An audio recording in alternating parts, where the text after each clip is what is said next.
बीडच्या आष्टी तालुक्याला पावसाने झोडपून काढलंय आणि शेतांमध्ये पाणी साचलं, त्यामुळे पिकांचं अतोनात नुकसान झालंय।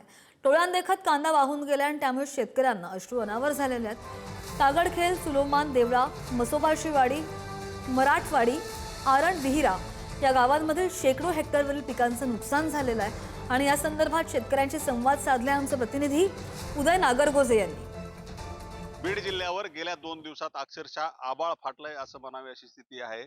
बीडच्या आष्टी असेल, गेवराई असेल, माजलगाव असेल, वडवणी असेल, धारूर असेल या तालुक्यामध्ये जोरदार पाऊस कोसळतोय आणि या पावसामुळे पूरस्थिती तर निर्माण झालीच आहे, परंतु पिकांचं देखील मोठं नुकसान झालंय। हजारो हेक्टर शेती पाण्याखाली गेली आहे। हातातोंडाशी आलेलं पीक आता पाण्यात मिसळलंय।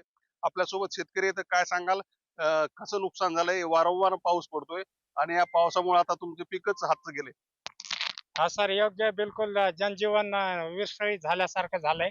हे जे आहे ते तुमचे लोक तर पत्रकार समोर आहेतच आहे।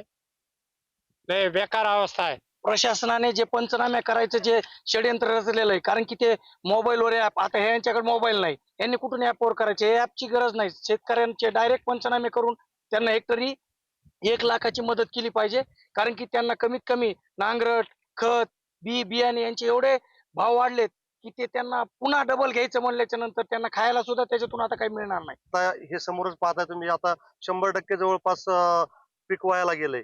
या शेतकऱ्यांना उद्याचं मुलांची फीस असेल, काही असेल, त्याच्यामधून शिक्षण, फक्त हा नुकसान एवढंच नाही साहेब, तर भविष्याचं पण, लेकरांच्या शिक्षणाचं पण म्हणजे त्याच्यामधून सगळं हे होतं। त्यामुळे शासनाला आम्ही विनंती करतो आपल्या माध्यमातून की शेतकऱ्यांना 100% कर्जमाफी मागील आणि 1 लाख रुपये प्रति हेक्टरी त्यांनी माफी द्यावी आणि शेतकऱ्यांना हे करावं, मदत करावी। या भागातील पिकांचे पंचनामे करून तात्काळ नुकसान भरपाई द्यावी आणि कुठेतरी बळीराजाला दिलासा द्यावा अशी मागणी आता केली जाते। उदय नागरगोजे, पुढारी न्यूज, बीड।